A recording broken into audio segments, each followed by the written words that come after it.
Welcome to the Performance Health Podcast. My name is Tim Caron. Today we have Coach Alex Curro over at UC Fullerton talking about how he puts together his program. Man, Alex is a close personal friend, and the things he talked about, from the way he's setting up his department, the way he's organizing his program, how he's making an impact on not only his athletes but the coaches working at UC Fullerton. This episode is absolutely incredible. Love the insights, and I think you're going to get a lot from this one. If you like what you're hearing, head over to strength&conditioningcoach.com. That is everything I have all under one roof. We have courses. I have my foundations course. I have my strength deficit course. I have books, which goes from strength deficit to how to become a strength coach to training sports teams, and then a whole bunch of other resources like my collective membership, which gets you access to a private listed app, discussions, video calls, and a ton of other things that get you private access, specifically the discussion conversation. If you haven't, head over to straighttc.com, head over there. It's got everything in there. And I got a bunch of other free resources, like free courses, as well as blog posts that go on and on for days. All right, let's get into this conversation with Coach Curro. I think this is going to be one that you're going to look back at and say, okay, I got a lot from this one, and you're going to have to re-listen to a couple times. I'm biased, but I think it's going to make a big impact. All right. All right, everybody, we got Coach Alex Curro. Thank you for taking the time, man. So I'm going to open up right out the gate, ask you, give me your programming process. You got a new athlete, you got a new team.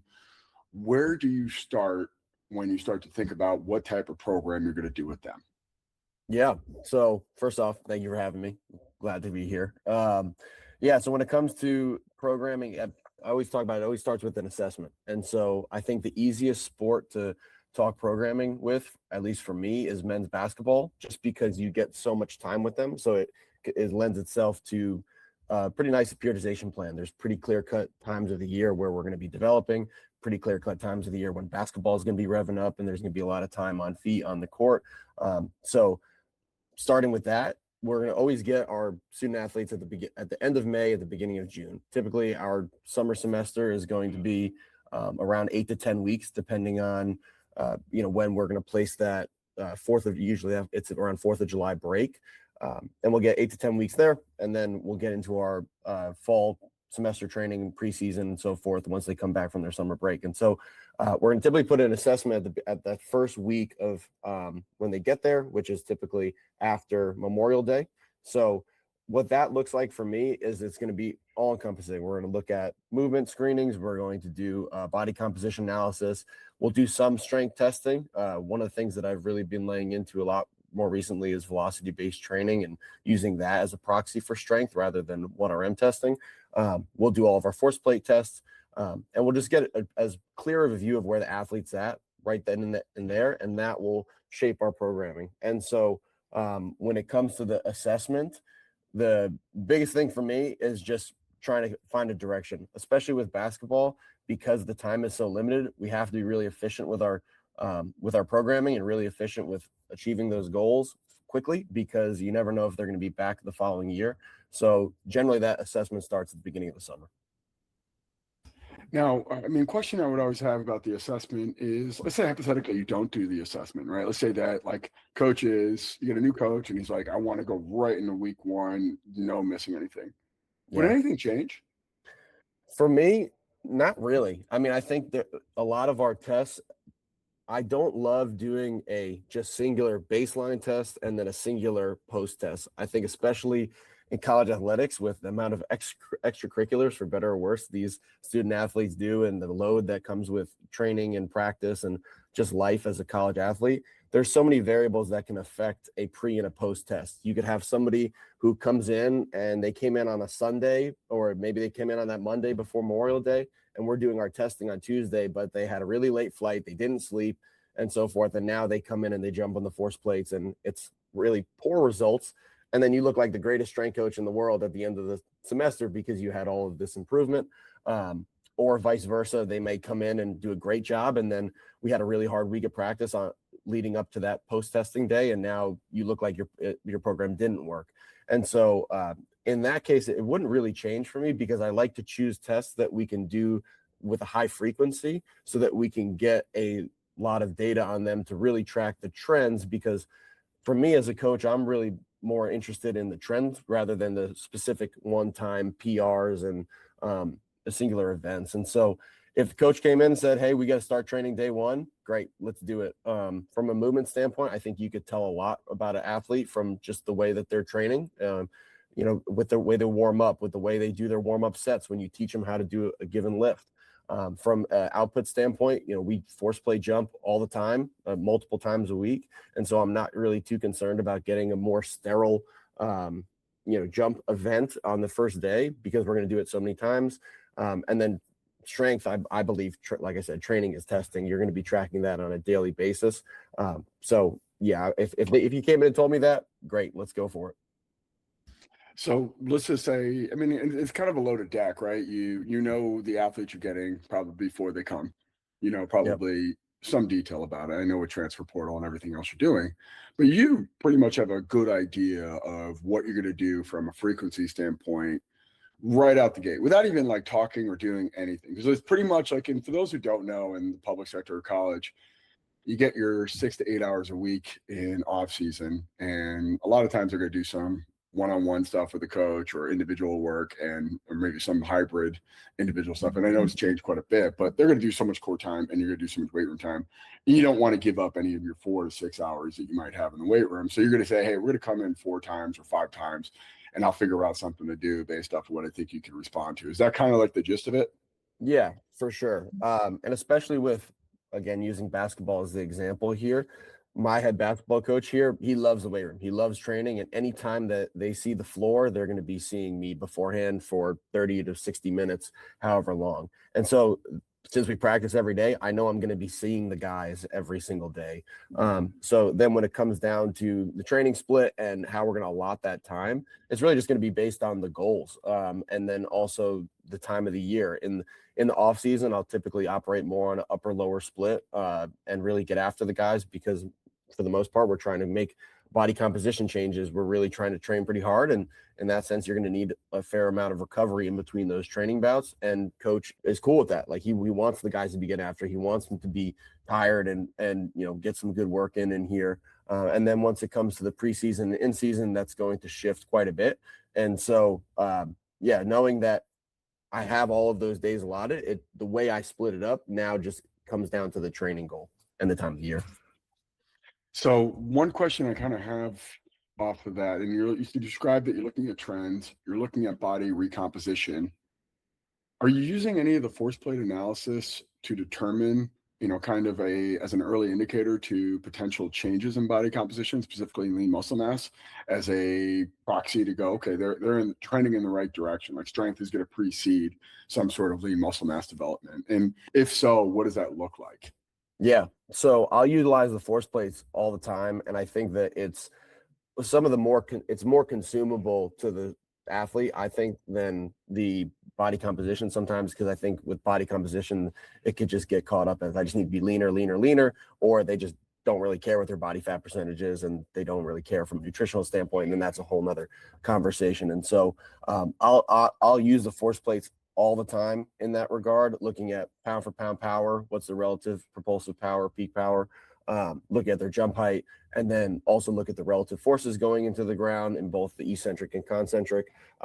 And the thing with me with force plates, looking at the trends is very important. And I think that's the ultimate proxy for their progress, because they're all going to be obviously starting at different points, but also comparing it to normative values. And so again, using the basketball example, there's a great paper that came out by Hawkins Dynamics, Drake Berberet, and a few other high-level college basketball strength coaches, and it gave normative data for a typical power 4 guard and a typical power 4 forward. I believe it was around 6 to 10 schools or so. And so I'll utilize the force plates as a proxy for those body composition changes, strength changes, and also as a proxy for, well, where do we need to emphasize? If your absolute force, propulsive force, is really, really low, but you're also really light, well, then you're probably going to want to increase your body mass sooner rather than later to get that up to a more respectable level. If maybe you're at a pro size from a body composition standpoint, but those values are low, well, then we're going to be attacking more speed, more power, more strength training, more relative strength training to get those values up. But I'll say I use the force plates very often and compare them to those values because for honestly, a lot of these student athletes, that's the level they want to be at, and they want to be at the pro level. And so using those normative values to say, hey, like in this area, you're jumping 2 inches below the norm, or you're excelling from a jump height standpoint, but your pound for pound power is maybe not great, or your braking forces are not great. And so it makes it a lot more consumable, I believe, to the athlete, to where you can explain why we're doing what we're doing and how it's going to help them get to an area where they want to get to. What is the response from your end to seeing either a force plate metric that is below their norm, or they're off like their natural standard deviation, versus them being below normative data?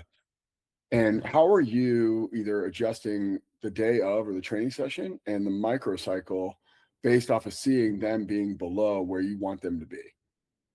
Yeah. So I would first start with, I think the individual data point is definitely more important. If you're seeing those trends going in the wrong direction, regardless of where it falls in the normative data, that is showing a change in the system as an athlete. And so I don't really get too freaked out about a singular session, but if it becomes a pattern where, hey, our time to take off is consistently going up, well, that probably is an indicator of their fatigue, right? And so in that sense, I'm going to want to make sure that we're monitoring our training volume. I'm going to want to make sure that we are adjusting the program where is needed. If that means backing off the training volume, maybe it's a time of the year where, hey, I'm expecting your time to take off to go up because we're doing a lot of high volume training. I'm inducing a ton of fatigue in the summer. I'm not really too worried about, how quickly you're getting off the ground. I'm going to be looking at other KPIs on the force plate, other KPIs when it comes to our strength training that are going to be more of a proxy for the training goal at the time. But if you do see a negative impact in an area where you're not expecting it, well, then that's where I'll start to pull back in those areas to make sure that we could try to bring them back on the uptick from a training perspective. And then also look at just holistically, is this a really, really challenging time of the year for them from a practice standpoint? Is it a really, really challenging time of the year from a travel or from a academic standpoint where, hey, even if I deload them in the weight room, that's not going to mitigate the real stressor that's bringing these values down. And so just trying to get a clear view of where they're at, what is causing that decline in that area that maybe should be on the incline, and then try to adjust from there. Because I guess that's always the catch-22 of it all, is the feeling that if you're not doing anything in reaction to the data, the athlete feels like it's a waste of time. But then the other end of it, if you're hyper-reactive, you could miss a really good window to kind of force a very super compensation load on the athlete. And like, I find that's always a difficult landscape to navigate in, because the expectation is like, yeah, we're overreaching, it's going to be down, versus them going, what was the point of testing this if there was no response to it? Right. And the ability to articulate, like, yeah, I'm going to be hyper reactive in these periods, specifically going into preseason. I'm going to be very low in my reaction in the off season, because that is the goal, is to create stress, to put you in a negative physiological state to hopefully create some sort of super compensation effect later. And I think that process is just, it's your ability to communicate that. And it's the catch-22 of having this analysis, that you don't realize that's going to be another challenge to jump through once you start to test more frequently and often, and use it as an asset. But then I want to go into the follow-up of using velocity-based training. How are you incorporating the VBT with that force plate? And is it, hey, we're going to let the VBT take its like job of auto-regulating the load? Or is it, hey, I'm going to now use that as another line of assessment to further determine if we're past the point of diminishing returns if this person is below that? And, walk us through that. And then walk me through how you're communicating that to your athletes, even your coaches as well. Yeah. So I think when it comes to the VBT, a lot of it, what I've done is more intra-session rather than looking at it long-term. Looking at it long-term is one thing that I'm currently working through, and I think is an area where I would like to continue to get better and use even more from, again, a strength assessment standpoint, a readiness assessment standpoint. But I admittedly do not have the framework for that just yet. That's one of the things that I worked through this past in season with basketball as well as with baseball currently.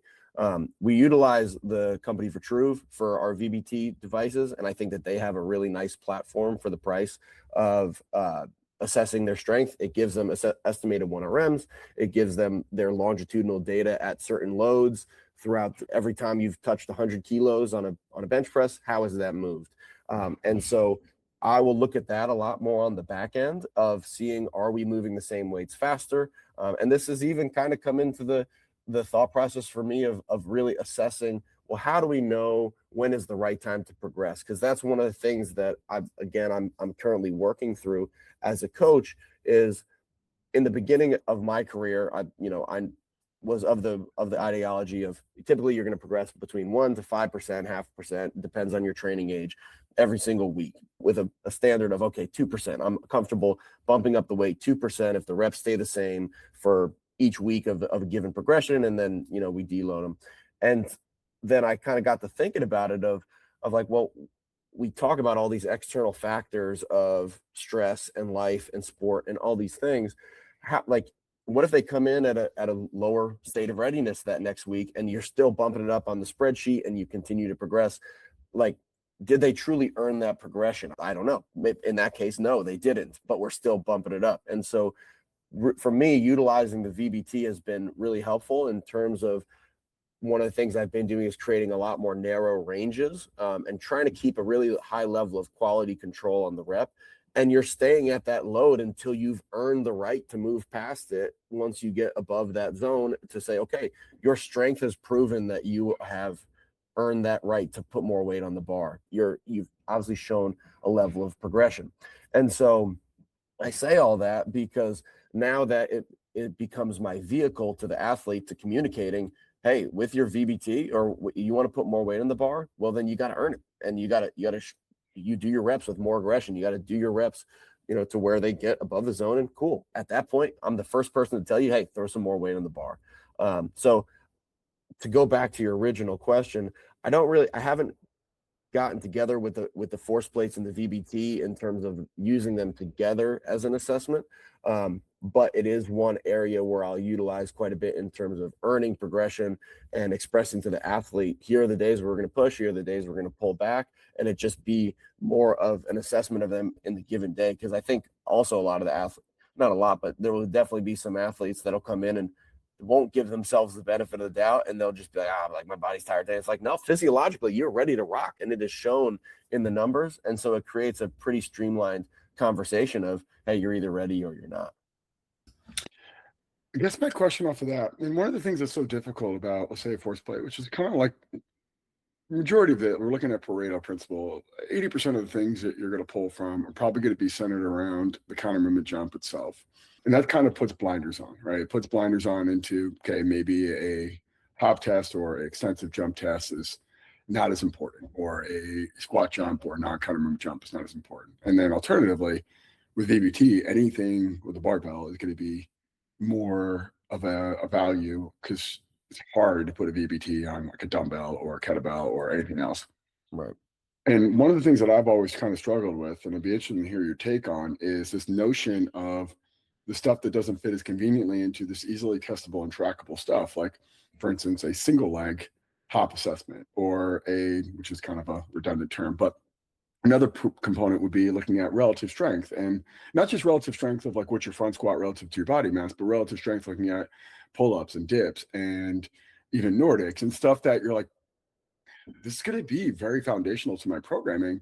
It's just not as like conveniently in there. And it's hard to put this on such a pedestal. Like, hey, we're going to track counter movement jump, and we're going to specifically look at these metrics like RSA mod, jump impulse, all these things that just, okay, this is changing the way I'm viewing stuff. And then I'm looking at, what you just articulated with, hey, I want you to move the weight in this specific zone of speed, and we're going to determine the load based off your ability to hit that consecutively, whether it's a focus problem, a preparedness problem, or a movement competency problem. We're going to figure out a way to get you to move that bar faster at that given weight. But then you go, okay, it's time for pull-ups, just do 4 sets of 6 and call it, and it's that, I think it's that, like, I don't know, that inconsistency where I personally struggle with, especially when you put something on a pedestal and the other stuff immediately gets lowered. And it's just like, knock out your 6 and just call it. Just try to get your head through at the bottom and have a great day. And how are you now, like in that part of like, are you seeing any blind spots emerge? And that would be my example of what I work through. Are you seeing any blind spots within your programming based off of getting more of I guess, whether it's a curiosity thing or you're finding more value in forcing, like using force plates and VBT with the other stuff that is still valuable, just as hard to convey as a significance unless you have a definable metric with it? Yeah, I mean, because I've found that blind spot as well, and that's definitely something that's more challenging. Like, even an example of that being for, say, our baseball guys in season. A lot of our pitchers prefer to dumbbell bench, and and then our position players like the barbell. So it's very easy, like you said, to just slap the VBT on the barbell, and hey, we're using VBT to determine our loads here. And then on the contrary to that, then the pitchers, it's like, okay, well, I'm giving you a weight range, and if you're falling out of the zone in that weight range where you can't even get those weights for the given reps, well, then that becomes more of my proxy in that regard. And so it's definitely an imperfect system, no doubt about it, because of course you would love to be able to do VBT on all of these things. And so for me, when it comes down to that, I look at utilizing a couple key exercises, if it comes with the VBT, that are going to hopefully help me in regards to all of my recovery or my main compound exercises that are going to help me determine what their 1RMs are, where their strength is at in comparison to off season, where they're progressing in season, and then make some decisions from there. So again, an example of that being for baseball, I'm tracking their 1RMs with the VBT device, and we're changing the loads through weekly, or within the session if they need to. And then for pitchers, because they're not using the VBT device on their upper body, I'll have the VBT for their lower body, because they will be squatting, they'll be split squatting, they'll do exercises that are conducive to that. And then on the upper body, they'll just need to do another means of assessing strength. So on weeks where maybe they're not throwing, or maybe we don't have a midweek game, that's a great time for us to be able to do an open set. And you could have a couple periodic times throughout the year where you could push it a little bit around their throwing program, so it's not inconducive to what we're trying to do in season, but you could just continue to keep a temperature gauge on where they're at from a strength standpoint. And then that, while it's not as intra-session changeable as the VBT is, you at least still can track their strength over the course of the season. And then from a quality standpoint, intra-session, now it just becomes, where is that critical drop-off point, so to speak, of if they come in today and, hey, you hit 85 pounds on the dumbbell press last week and then you can't even get 70s up. Okay, it's probably not a conducive day to do strength training. And then also giving them some wiggle room on the days that they feel really great to go up. And we utilize Bridge here for our programming platform. And one of the things that I'll do for those guys, since we can't do the VBT, is just give them a weight range of what is acceptable to me. Hey, we're between 75 and 85% this week. Your goal is obviously to progress week over week. And I think that we have a pretty good training culture here where the guys are in tune with, what we've done in the off season and making those decisions on their own to say, if you're even out of the zone, okay, then we're making a change. But there's going to be some weeks where maybe we're doing sets of 3 and I want you between 80 to 85% of your 1RM. And if you can't even sniff the bottom of the zone, we're making a change. If you're getting close to the top of the zone, then great, let's have a conversation about possibly pushing it a little bit more. But as long as you're staying in that zone, I'm cool with it. And then now it comes back to just week over week, what I do last week. I'm trying to beat it. If I wasn't able to beat it, but I could still stay in the zone, awesome. And then that would take us up until our next rep out or open set, to where we readjust those zones. And then here we are again, repeating the process. As you were describing baseball and looking at just working within acceptable loading ranges that are going to create or maintain certain levels of strength and power and hopefully lean muscle mass throughout the competitive season, you just can't help but to think back about, like, and I'm old enough to remember when the 90s created these things of strength norms. And in football, it was like the holy grail, right? Like, can you squat 500? Can you clean 300? And can you bench 400? It was literally a 3, 4, 5 kind of like thought process. And I just had a long conversation with one of my adult clients here about getting 10,000 steps. And it's like, they're sexy numbers because they're easy to remember and they're sticky. And I see a lot with baseball as well. And I see a ton now. And there's a lot of formulaic, hey, you can throw 90 miles per hour if you can reverse lunge 2 times your body weight, do a pull up with 1.5 times your body weight, and then dumbbell press like 1 times your body weight or something like that, right? And even like something is like, I think Dan John was another guy who really championed a lot of this stuff. Like, hey, can you carry your body weight 100 yards? Can you do or even like an RKC, like can you do a pistol, a overhead press, and a pull up with the 36 kilo kettlebell, that kind of thing. And like these numbers are like, they're not like the Holy Grail. They're not the panacea. For the record, I can't throw 90 miles per hour and I can do any of that stuff cold. So it's like, but it encourages, the real message is encourages to work hard towards something. It gives you a benchmark. And as you're working through this, and the thing that, like, as you're describing the nuance of, if I can't use a barbell stuff, I have to be creative and get these guys motivated to train hard because it does matter. And instead of using a bar speed as a proxy, we're using some sort of relative norm as here's what the best in the world are doing on these particular lifts.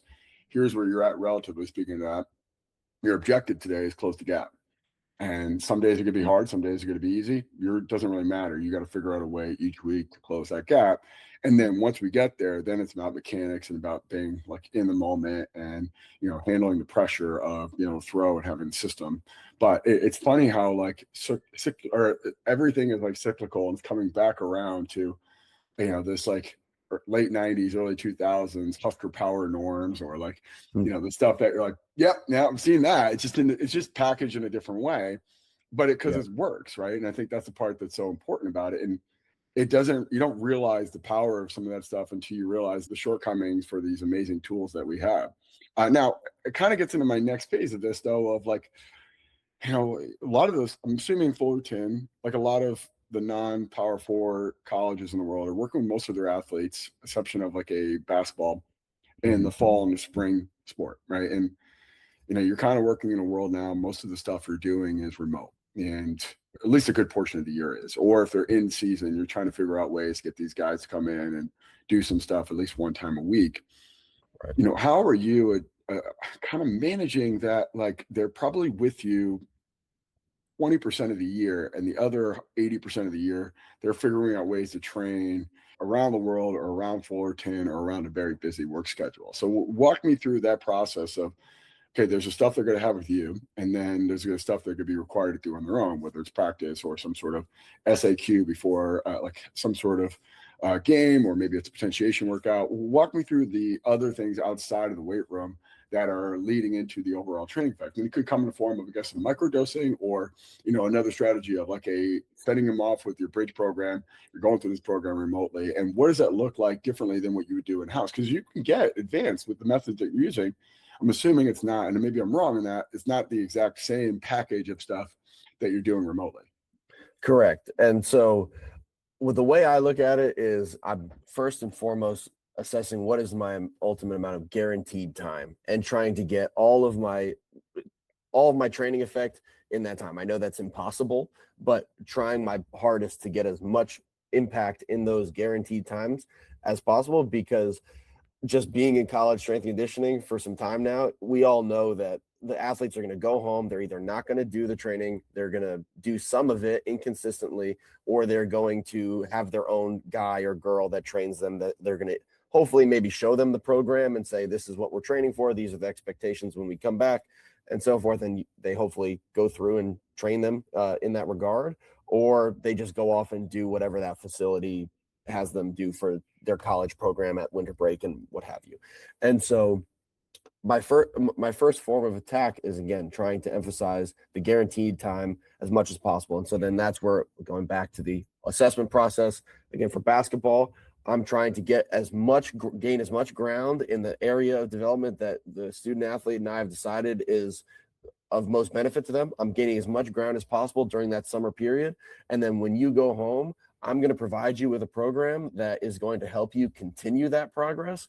But in the back of my mind, I'm like, okay, this might be 50% done, or I mean, there's been studies done that show that supervised strength training gets better results than unsupervised. And so even if they do it to the highest degree, it's not going to get the same amount of results that they would have had they stayed on campus and trained with me during that optional period. So most of my advanced training, the stuff that is going to make the largest impact is put strategically throughout the year during the guaranteed times. And then I'm sprinkling in maybe some of that stuff, but really I keep it as basic as possible when they are away from the weight room, just because I want it to be consumable for them, that they can look at their bridge, know what to do, know how to load it, know how to execute it safely, properly, and effectively. And then also to the point of they're probably not going to have access to a ton of other equipment, and they might be training in LA Fitness. So I have to make it as the least amount of friction possible. I don't want you to have to look at your bridge and say, oh my God, he has me doing X, Y, and Z today. I'm putting my phone down. I'm going and doing my own thing because my buddy's hitting biceps with me at LA Fitness. And so making it as consumable and as low friction as possible during those off periods is extremely important to me as a base layer. But one of the things that I'll always tell these guys, especially say baseball, for example, a lot of our guys are local. They're California guys who are within some level of driving distance. And it becomes a conversation of it's, how bad do you want it? Honestly, it's a conversation of, hey, if you live 45 minutes away and it's that much of a drag for you to drive to Fullerton and train in this 3-week period during December or during the summer or what have you, then you probably don't want it that much. And you're probably best just doing the basic program on bridge half-assed over at LA Fitness. But if you really want it, then great. I will by all means design a brand new program for you that I will train you one-on-one or in small group setting with all of your other teammates. If you guys want to come here at 1:00 on every day during the week, during that optional period, let's get after it. And that's where now I get another 3 weeks of guaranteed time of coaching where we can have a ton of development. But really for me, unfortunately, the expectation is, either you're not going to do it, you're probably going to do it at a half level, or you do it, you're a really driven athlete that's out of town and still gets after it. And yes, you will continue to maintain the progress that we've made in those guaranteed times, but I'm going to try to make it as low friction as possible so that you continue to make some progress, but really where your bread is buttered is when you're here in person. Now, all that being considered, you got them in person and you're doing the high level stuff that you know that you're capable of doing.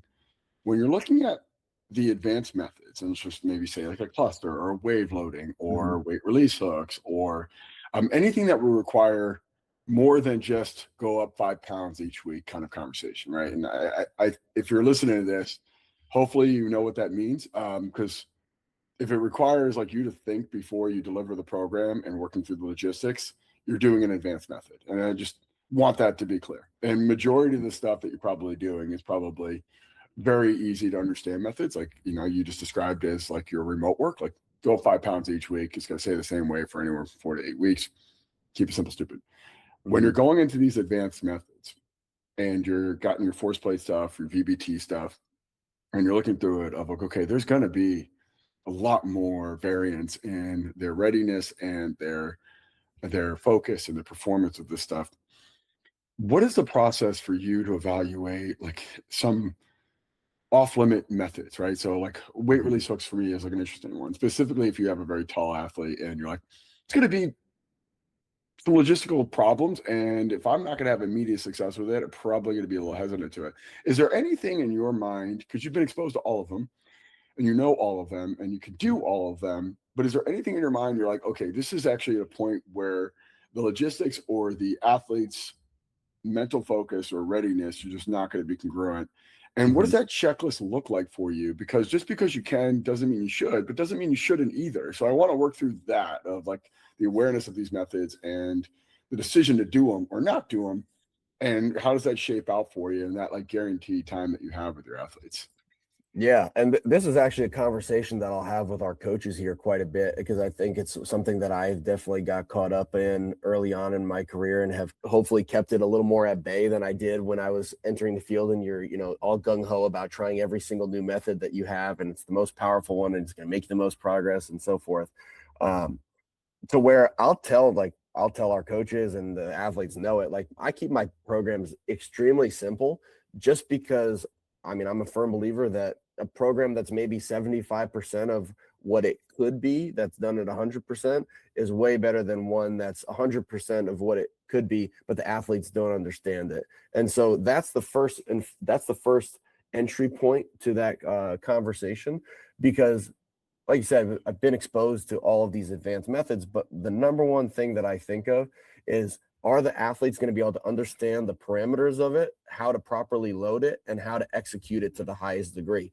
Because that even goes into our staff evaluation process, which I have to give credit where credit is due, was something that Jim at Arizona and Andy and all those guys had developed, and I've taken with me and helped with our coaches here, of, are you really getting out of your program what you want to, or is that reflected in the reps that are being performed on the floor, the way the athletes are doing the loading parameters? Because I think we've all been in the situation where maybe you poorly explained that you're doing step loading and the athletes don't go up in weight when the reps drop, and it's like, okay, well, that just completely dismissed everything that I was trying to get out of this training program, because it was poorly explained or the athletes didn't understand it. And so now my hierarchy becomes, what's the lowest impact way I could program this type of training, whether it's eccentric training, whether it's some sort of power training, some sort of relative strength, like, doesn't matter. What is the lowest impact way that I can introduce this, see how the athletes respond, and then progress from there? And so an example of that being, for me, like, in a team setting, we don't have enough of them to be able to do it. But even if we did have enough sets of eccentric hooks or weight releasers to be able to have the entire soccer team do weight release hooks, squat, let's say, have I loaded them adequately beforehand up to close to 100% of their 1RM, not necessarily 100, but loaded them heavily enough to make that a safe method? Have they trained at that intensity before? Have they demonstrated that they can hold, say, a 5-second tempo in a sub-maximal setting before getting onto that method? And is there a way that I can introduce this that makes it more consumable to them, to where, hey, we're going to do a 2-to-1 technique instead of doing eccentric hooks, or we're going to use some sort of mechanical leverage or drop set of some sort to be able to accomplish this goal, rather than using something that's a little more advanced. And so it just becomes a conversation of, what's the lowest friction way I could introduce this training method or accomplish this training goal, to where the athletes understand what is being asked of them, how to properly load it, how to properly execute it, so that they actually get the training effect out of it. Because it's the same thing with velocity-based training. Like, I've run into it where the athlete, they just don't grasp the fact that, hey, I gotta be in the zone, but try to be as fast as I can. They might say, oh, well, I thought you said to be in the zone, so I was purposefully slowing down no, like, you're trying to move as fast as you can and add load to the bar to change the velocity of the bout. And so it really comes down to your communication skills. It comes down to your assessment of the athlete's understanding of how to train, how to, load these methods properly and execute the training, rather than the training method itself. It's such a funny thing to realize the lack of detail. Like, either you're going like the John Wooden pyramid of teaching them to tie their shoes, and then watching a weight release hook for the first time, and they take 8 steps to get situated under the bar, and those things are just swinging, right? You're like, yeah, okay, I never really properly work through the optimal way to unrack a bar. Yeah. And then it's like, okay, or even just like a bench press, and I don't like to get super into the detail on bench press, because I think it's important to a degree, but I don't necessarily think it's the most important. And then when you do advanced methods like a weight release hook, and they're one of these guys who unracks the bar and goes right into the press, and okay, they got to go out, set, breath, and then down. Right. I don't really put a lot of detail in unracking the bar in a bench press. Mm-hmm. And I know there's probably someone out there who thinks it's sacrilegious, but I just don't think it's that important. But I'm going to do advanced method, it better be important. And that's where you get exposed on that. And that's where it's like, and even that, just the discipline to teach the right way to do something. Like, hey, 5 points of contact, hands here, wrap your thumbs, take your feet into the ground, set your arch, set your scapular position, eyes are right here. Once you get the bar out, breath in, set, line it up, touch this point in your sternum. If we're going to spot it, we're going to spot it this way. Just meticulous with detail. Yeah. And when you're working with such a high volume people, or you're working with athletes, about keeping it fun, keeping it light, keeping it moving, and maybe you're working with a female athlete and just getting them under the bar is a win, and you're not going to spend like an over amount of time going through the nuance of that. And then you're looking at it like, why the hell am I doing weight release hooks with a diver on bench press? Like that was just not well thought out. But I guess my question would be on all that, and now you see probably a different lens than you've ever done. And you talked about Jim, you talked about some other great mentors in your life. How much is you becoming a director change your perspective on some of the programming that you're doing, knowing that's going to have a direct impact in a concentric circle with everyone on your staff? Oh, 100%. And I would say this has been one of the most formative years of my strength and conditioning career for all the reasons that are not strength conditioning in terms of X's and O's and, training methods, because you could totally see, as even before I was the director, I was the assistant director who oversaw all of our interns and did the intern education. And obviously they work with me on a daily basis, intercession. And now that it's actually great, we've had some really great interns that we've gone on to hire for our part-time positions, that now they're the ones implementing these programs, and you see the reflection of your intern education, that you see the reflection of how, man, I remember seeing Alex or whoever do this during session when I was intern. I want to do that. I want to implement it, and so forth. And so now when having these conversations as a director, I now like what's kind of second nature to me. And I think I had maybe thought through all of the things we just talked about of why I'm implementing a certain method at this time and so forth. They maybe didn't think of that in the same vein that I did when they go to implement it. And it's like, well, you did it, right? And it's like, there's so many other levels to this. And so when I say that this has been a very formative year for me, it's very much so in the sense of now I'm actually the one evaluating other coaches' programs, and it's ultimately a reflection of me as well, because if something goes wrong or there's some level of negligence from them as a coach, or even from myself, I'm just as liable to screw something up. If something goes wrong, I'm very responsible for that because I'm the director. And so making sure that there is an evaluation process of their programs, given that, well, a lot of them, this is their first ever opportunity programming for college level athletes, regardless of the sport. It's maybe even their first time programming for people other than themselves or their buddy, and doing it on an annual scale.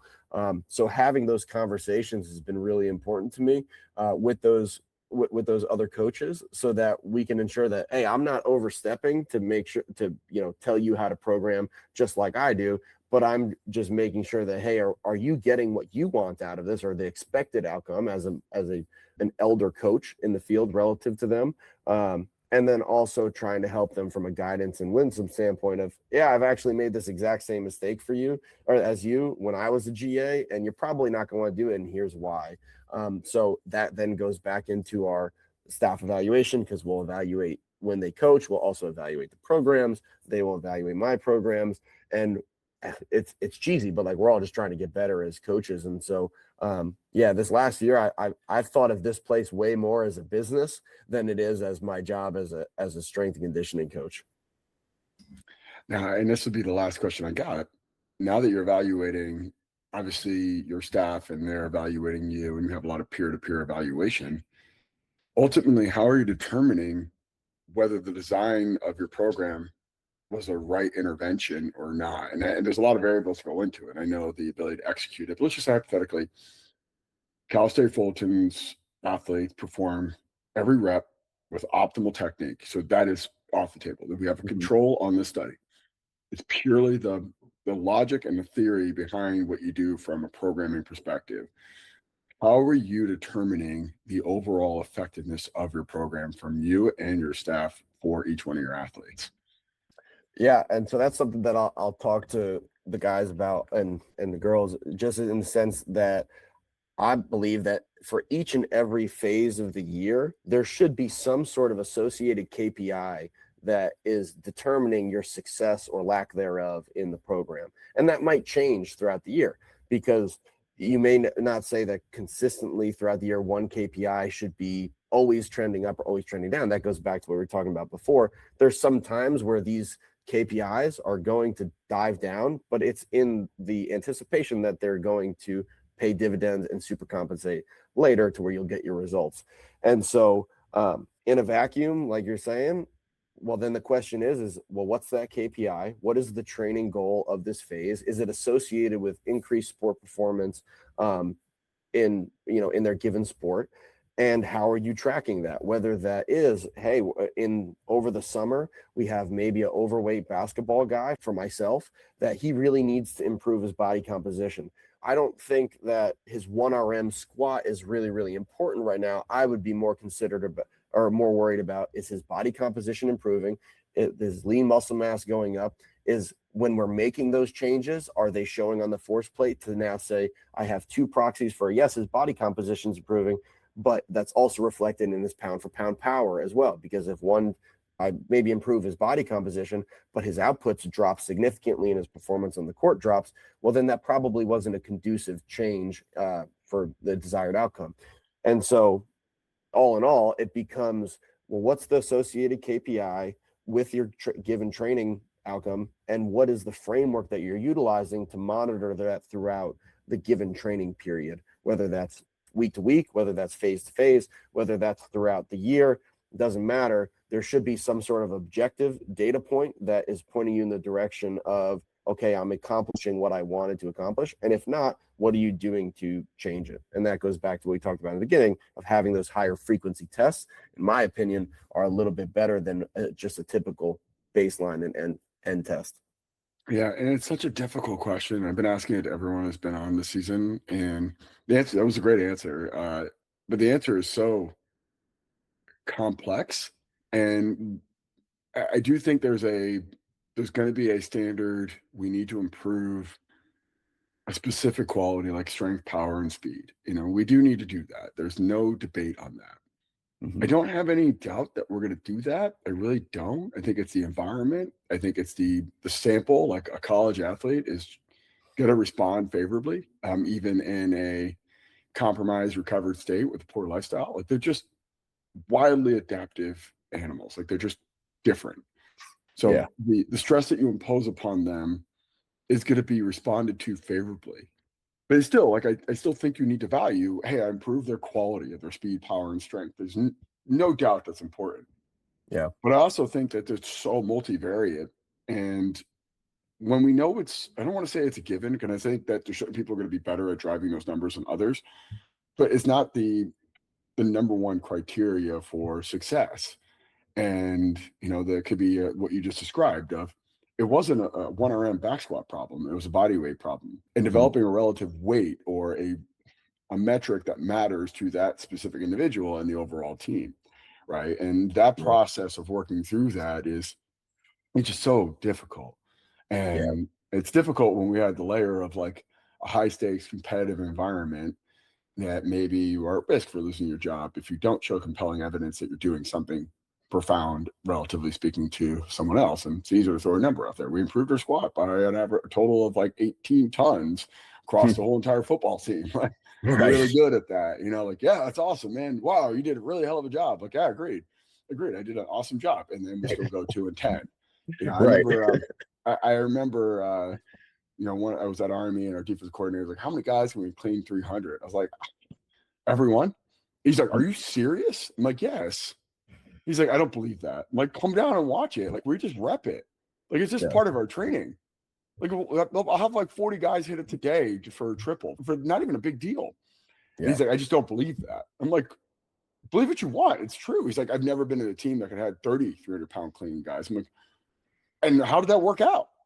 And he's like, well, like, and I'm like, oh, look, I'm not saying it's not like important to improve the overall team strength.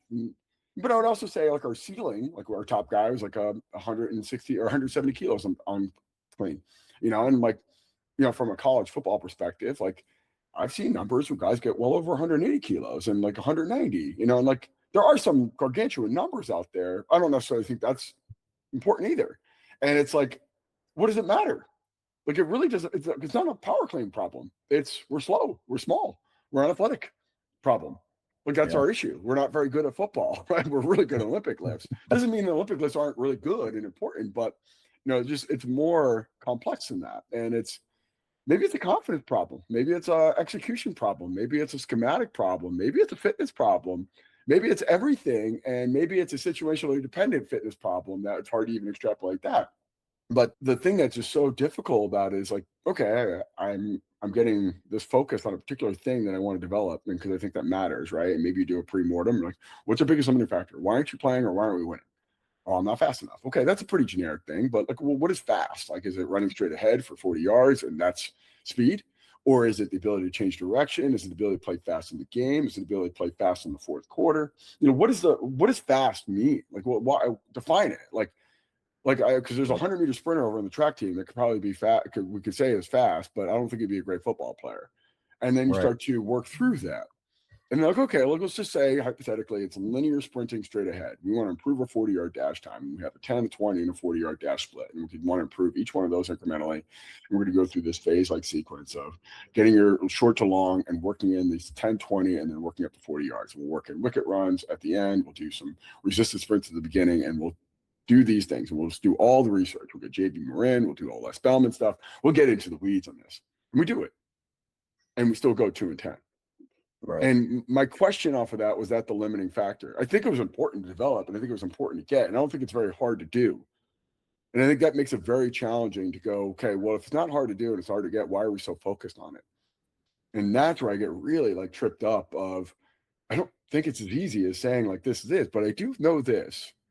If guys are doing a great job individually on what you're asking them to do on a day-to-day, week-to-week, month-to-month basis, you're moving forward somehow, and you're moving closer, and maybe they're going to be more responsive to the coaching they get during practice and be more effective in the games, or maybe the qualities that we're layering in are going to matter. And I'm not a traditional culture person.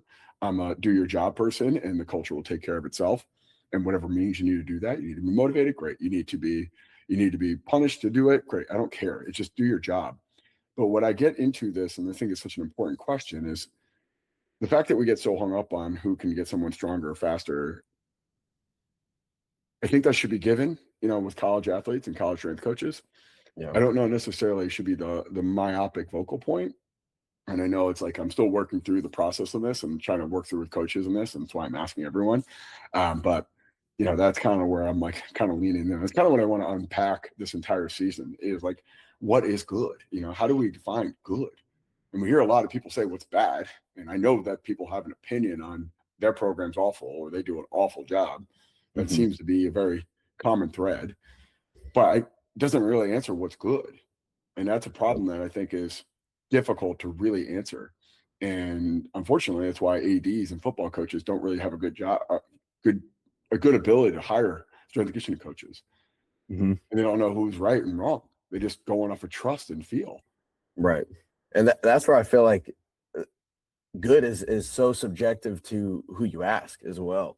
Because the classic example of like, oh, I've got the best doctor for X, Y, and Z. It's like you're not educated enough to actually assess are they a good objectively good doctor at what they do. You're probably just going off somebody's reference of, oh, they had a really great bedside manner. They really took care of me. I had a successful surgery. I had successful whatever. And I think that's even could be translated to strength conditioning because I'm a firm believer that from an X's and O standpoint, everyone, like that's just job competence. Everyone should be able to get somebody stronger. They should be able to get somebody faster, more conditioned. And if they can't and they're any good, they're going to go out and learn it. And then they're going to be able to accomplish that objective goal. And I even look at like some of the seasons that either I've had or been a part of with other coaches to where it could be the exact same strength coach running the exact same system. And 1 year you have a wild amount of success and you go to the tournament, you go and you do all these things. And maybe your training was terrible that year, right? You didn't have great training frequency, lifts were canceled, all these things, but you had great success on the court or on the field or wherever. And then on the flip side of that, you could have an unbelievable off season. You really get after it. You did an unbelievable job as a strength coach. And then, like you said, you go 2 and 10, or you have a terrible year and there's all of these knick-knack injuries that pop up and you're sitting there racking your brain like, well, I thought I addressed all of these things.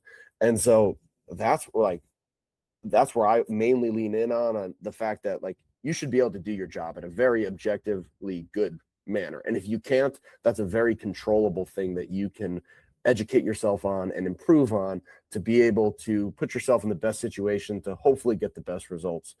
But really where a lot of I feel people's breads are buttered and where you become a great coach is it's the intangibles. It's on the floor. It's how you communicate those things.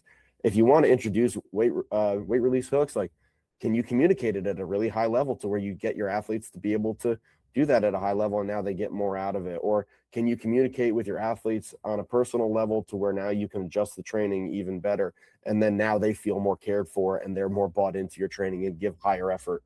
You know, some of the athletes that I've had that look at me as like, man, like, Curro, you're the best, like the best strength coach I've ever had. I've been in multiple schools, whatever. Like, some of them get like decent results. It's not always the ones that have the steepest trend lines. It's just the guys that really feel valued. They felt, man, like my body's never felt better. I feel like you really adjust at a really high level for us when we're in season, we're out of season. You know, they feel really well cared for. And the objective stuff is that's my job to worry about. And that's my job to adjust the training and make sure that they're getting the most out of it. But the delivery of it is really, I feel, where a lot of people are evaluating, are you a good coach? Are you not? If they ask you a question, are you admittedly going to be able to either give them an answer or say, I don't know, but I'll get you the answer, and be just a good person at the end of the day, which sucks because, you know, you could be an unbelievable person and you could have a ton of success and, you know, run into some luck. But you could also be objectively bad at your job and be a really good person. Then you get to the highest levels. You're like, what the heck? Like, that person has this job and they're getting paid all this money. It's like, I could totally do a better job than that. Right. And so I think it becomes a balance of like, objectively, you should be able to do your job at the highest degree. And if you can't, then you should learn it. And if you're not motivated to learn, then you should probably get out of the field. And then once that is taken care of, like, really heavily leaning into the subjective approach to your training and how you're implementing said objective education and training, because I think that's what ultimately makes for the best coaches. And I think if you could have great relationships with your coaches, your sport coaches, with your athletes, with your administrators, to where now you can eloquently talk about those things that you're really highly educated on and where you bring a lot of value objectively. Now that hopefully brings more buy-in and more comfortability from them to you, to where now you could flourish even more as a coach and show all of that stuff that we value as strength coaches, as I'm really good at my job, to where now they actually see it in a consumable manner that makes sense to them. And I think when you take that approach, I think you become more well-rounded with the things that you do. I think you become more patient with stuff that's not as good as you want it to be, and right when you want it to be. And I think you also have a perspective that isn't tied into what you think your identity is tied into, meaning like, I'm this coach who does this, and therefore I am going to center my whole universe around it. And that process of just becoming more of a adaptive to what the needs are of the coaches and the athletes that you're working with, I think, is the metamorphosis that we need to start looking at. And I think another way to say this, just attach yourself to bigger, more loftier outcomes like wins and losses, and don't shy away from that pressure, because it's real easy to say, I did my job and I got it stronger and faster, and we still lose. It's way harder to go, okay, I'm probably going to have 1% of the influence on those wins and losses, but I still want to say that my job is predicated off the ability to win and lose. Yeah. And it's that 1% being as compounding into 30, 40%. And the area that, I mean, much like you're probably dealing with now, and I've talked about it with a lot of like coaches in where you're at, if you ever want to be at a place to make a big impact on the outcome of wins and losses, it's right where you're at. It's the higher level places that your impact, it becomes more managing your relationships and more of that dynamic and less about what you're doing. But if you want what you're doing to make a big difference, it's at Army West Point, it's at Cal Fullerton, it's at UC Santa Barbara, it's at a Division III Springfield College, it's at a high school. And you refine it and you look at it from a bigger picture. But the other end of it is, if you do have aspirations to work at USC and UCLA and the Rams and the Lakers, et cetera, you have to expand your perspective on what it is that you do. And you want to make your concentric circle massive. It's just not necessarily coming from developing physical quality. And my message off that is just think bigger. Yeah. You know, think much larger. And how many people are going to go play professional baseball and basketball and soccer from UC Fullerton?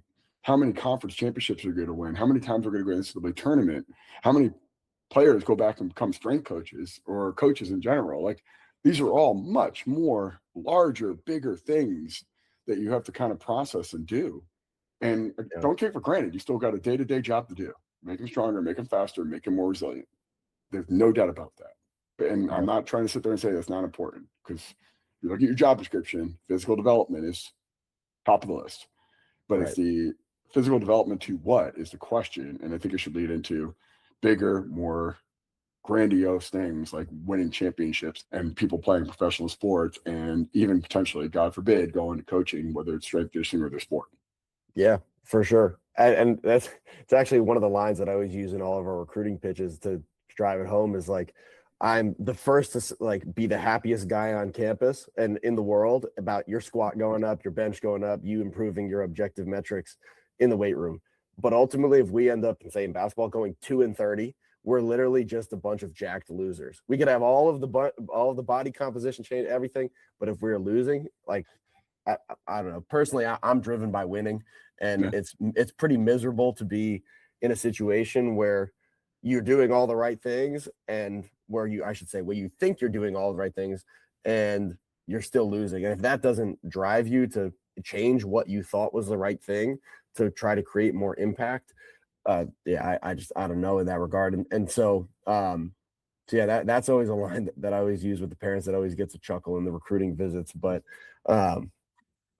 yeah, I mean, I just want to win. Yeah, same. Yeah. And I'm working in the private sector now, and I have tangible marching orders to develop those qualities.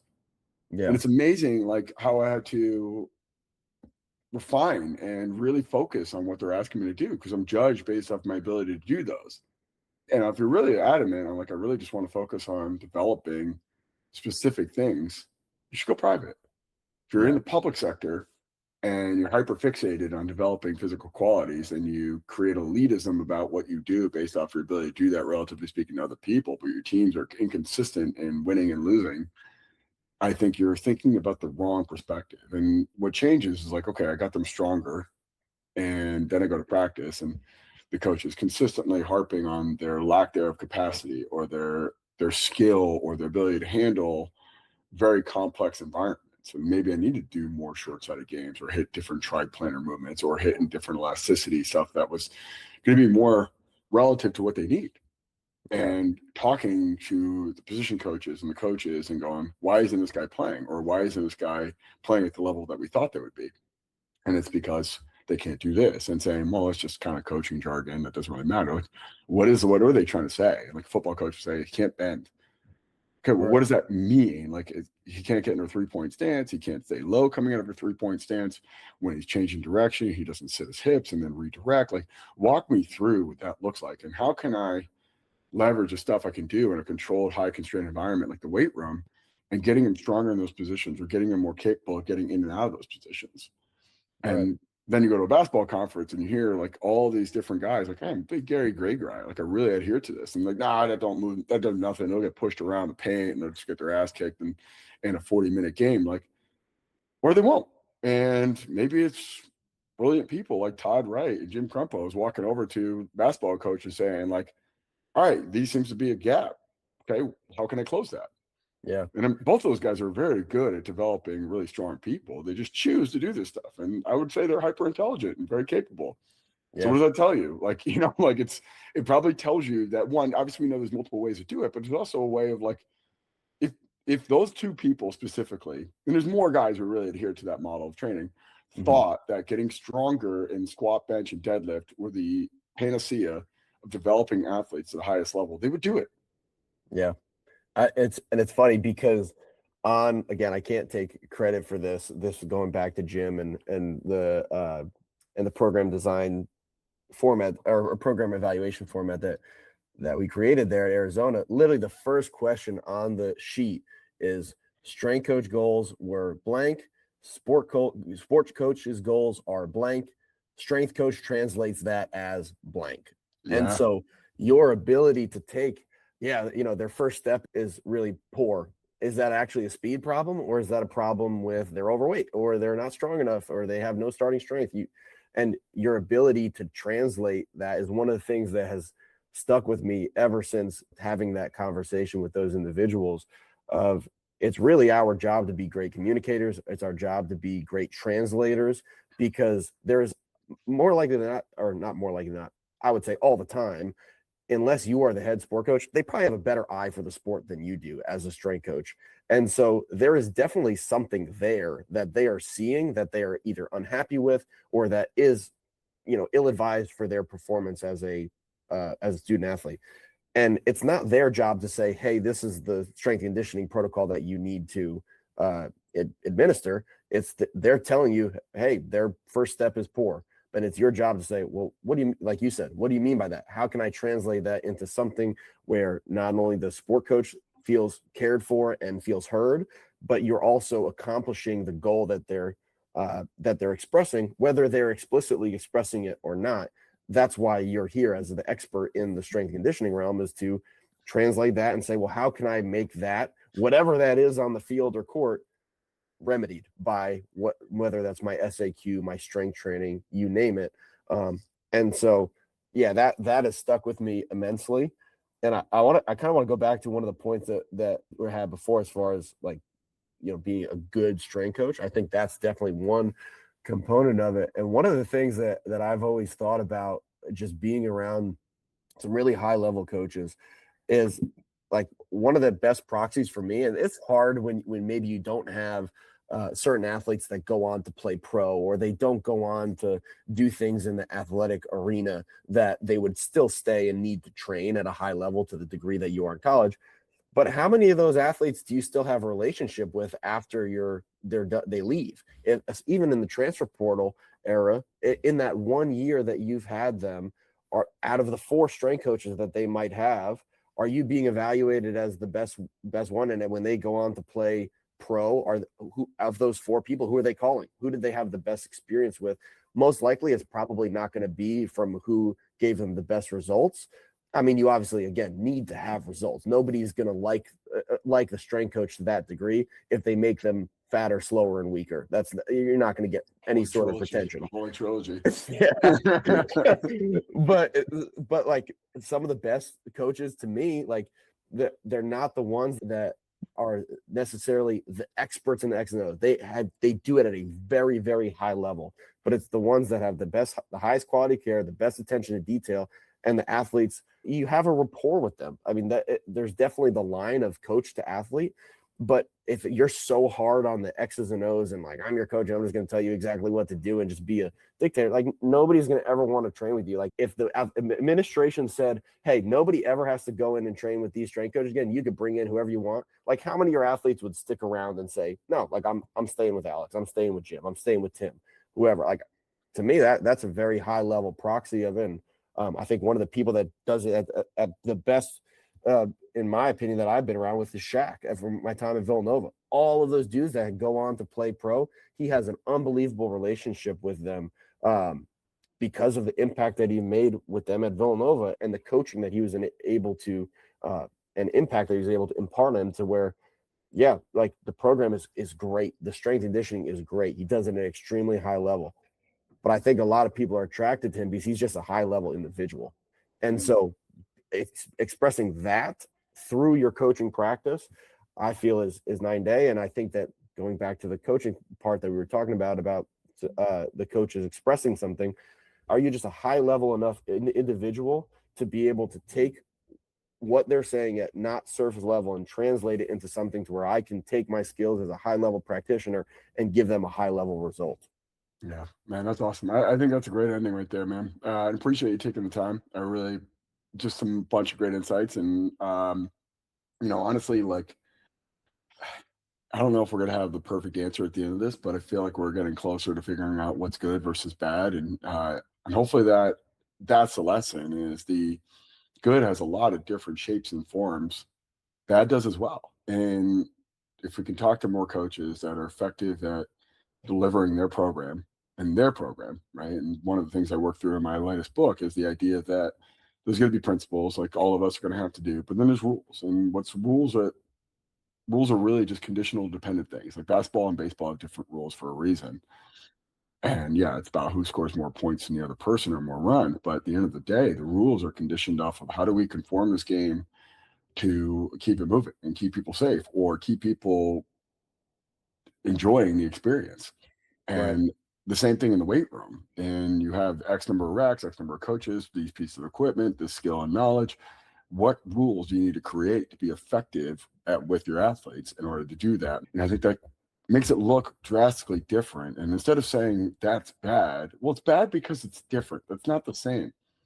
That's different. That's not different's not bad. It's just different. And the reason that is because it might be producing incredible level outcomes. That becomes an issue that's now it's becoming harder and harder to find what's good. And what I want to kind of work through is like, how do we recreate good for you and your environment and understand that at a very high level? Right. Yeah, no, definitely. But I appreciate you having me. It's been a blast. Good, same, man. All right, brother. All right, Tim.